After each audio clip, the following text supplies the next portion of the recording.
Bonjour. Aujourd'hui, dans notre série d'interviews consacrée à la continuité d'action pour l'emploi-formation en période de crise sanitaire, nous recevons Laurent Barban, secrétaire général régional de l'OPCO Santé. Bonjour Laurent, pouvez-vous Bonjour nous Jonathan. présenter en quelques mots l'OPCO Santé?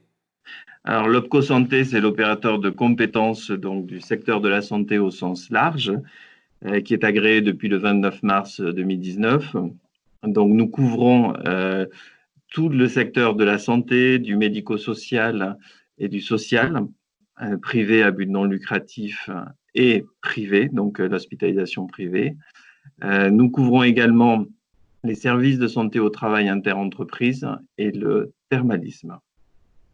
Nous recouvrons aujourd'hui 11 000 structures au niveau national ou associations, structures ou associations, qui emploient plus de 1 million de salariés et 113 000 travailleurs handicapés.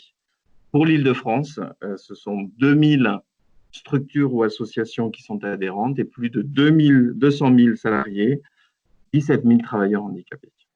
Quelles ont été les mesures prises par l'OPCO Santé pour assurer la continuité de service pendant la crise que nous traversons?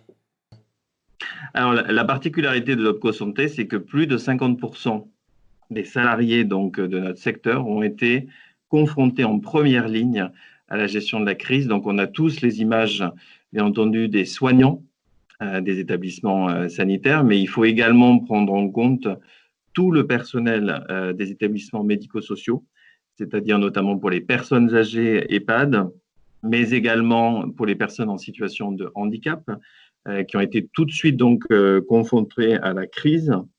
Et également, il ne faut pas oublier tous les travailleurs du secteur social qui aujourd'hui font face à la crise sociale que nous connaissons. Donc, l'OPCO Santé s'est tout de suite organisé en mode télétravail à partir du 17 mars donc, de cette année. Nous avons mis en place donc, des mesures à distance Mhm. pour que nos adhérents puissent avoir une continuité de service. Mais comme je disais, nos adhérents, la plupart de nos adhérents se sont retrouvés dans une situation, je dirais, de suractivité Oui. par rapport à l'économie nationale. Quels sont les premiers retours de vos branches et entreprises adhérentes en Ile-de-France? Dans quelle situation se trouvent-elles? Pouvez-vous nous dresser un premier état des lieux? Alors aujourd'hui, l'état des lieux, c'est qu'il y a après je dirais, l'urgence sanitaire et médico-sociale, il y a vraiment un besoin pour les équipes, j'ai envie de dire, de souffler, c'est-à-dire de pouvoir être accompagnés aussi par rapport aux terribles événements qu'ils ont vécus. Donc, on a mis en place pendant la crise, c'est vrai, des mesures à distance sur des plateformes donc numériques pour permettre l'accompagnement du deuil, la gestion du stress, aussi Mhm. pour des équipes qui devaient faire face au deuil des familles, pour mettre en place également du management d'urgence, parce que les équipes sanitaires et médico-sociales ont dû recruter ce que l'on appelle des renforts, justement pour donner des coups de main au personnel fixe. Et donc, il a fallu intégrer très, très rapidement des professionnels qui venaient d'autres horizons, qui pouvaient venir du secteur public, qui pouvaient venir d'autres régions.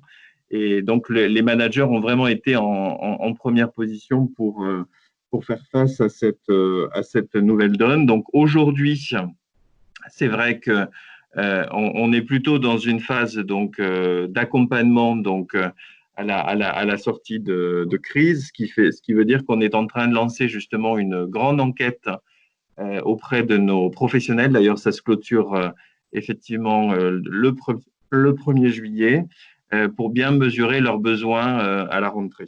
Justement, comment la préparez-vous cette rentrée? Est-ce que vous avez quand même déjà quelques axes, quelques pistes par rapport à cette enquête en cours? Alors, sur cette rentrée, bien entendu, nous avons pour ambition de pouvoir accompagner nos structures dans tout ce qui va concerner justement le renfort des équipes. On est sur des secteurs d'activité très majoritairement en tension pénurique, dans lequel donc les enjeux d'attractivité sur les métiers sont très forts. C'est-à-dire que nos établissements sanitaires, nos établissements du médico-social, nos établissements du social ont besoin de recruter aujourd'hui des aides-soignantes, des infirmières, des éducateurs spécialisés. Et donc, on a besoin de les accompagner, bien entendu, sur toutes les mesures en alternance, notamment les contrats d'apprentissage. Et donc, on fait un gros travail auprès de l'offre de formation, justement, pour qu'on puisse accompagner nos professionnels. On travaille également sur tout ce qui est formation, je dirais, de nature transverse, parce que nous avons des associations de plus en plus grandes qui ont besoin également de professionnels pour tout ce qui va être RH, qualité, gestion financière, direction générale. Et donc, on travaille également sur des parcours clés donc, au travers de l'apprentissage. On a mis en place des formules, bien entendu, de webinars pour sensibiliser nos populations et on envisage une rentrée, je dirais, sous un format hybride.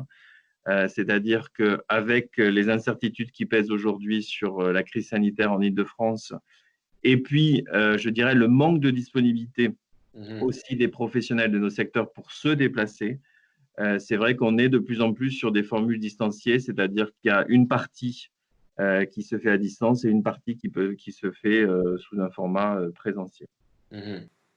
Les députés Bruno Bonnell et François Ruffin viennent de remettre un rapport d'information sur les métiers du lien qui fait 43 propositions pour les métiers d'assistante maternelle, d'accompagnement d'enfants handicapés, d'animatrice scolaire et d'auxiliaire de vie sociale. Ce rapport propose aussi la fusion de l'OPCO Service de proximité, l'OPCO Cohésion sociale et votre OPCO, l'OPCO Santé, pour encourager la formation continue et développer la mobilité professionnelle des salariés. Qu'est-ce que vous en pensez ? Aujourd'hui, je dirais que l'OPCO de la santé s'est constitué donc en mars 2019 parce qu'il y avait de vrais enjeux autour de la santé qui ont été confirmés, je pense, par la crise sanitaire, hein, qui sont confirmés aussi par les différents rapports que l'on a pu avoir, le rapport El Khomri sur l'accompagnement des personnes âgées, tout le projet Ségur aujourd'hui qui est en cours, mais également le plan pauvreté. Donc, j'ai envie de dire, aujourd'hui, il y a un enjeu très fort déjà autour de la santé, qui, je pense, mérite d'être traité. Après, les questions d'organisme ou de fusion, je pense que c'est secondaire. On a en tout cas à travailler, et on le fait déjà en proximité, notamment avec la cohésion sociale, sur des parcours combinés, parce qu'on peut très bien avoir, vous avez raison, une personne qui démarre dans nos métiers sanitaires et sociaux comme aide-soignante, qui va ensuite devenir infirmière, qui pourra devenir ensuite cadre de santé. Donc, il y a des parcours qui existent dans les formations sanitaires et sociales qui sont tout à fait intéressantes et qui peuvent vraiment permettre de qualifier des professionnels. Merci beaucoup Laurent Barban, très bonne journée. Merci, bonne journée à vous aussi.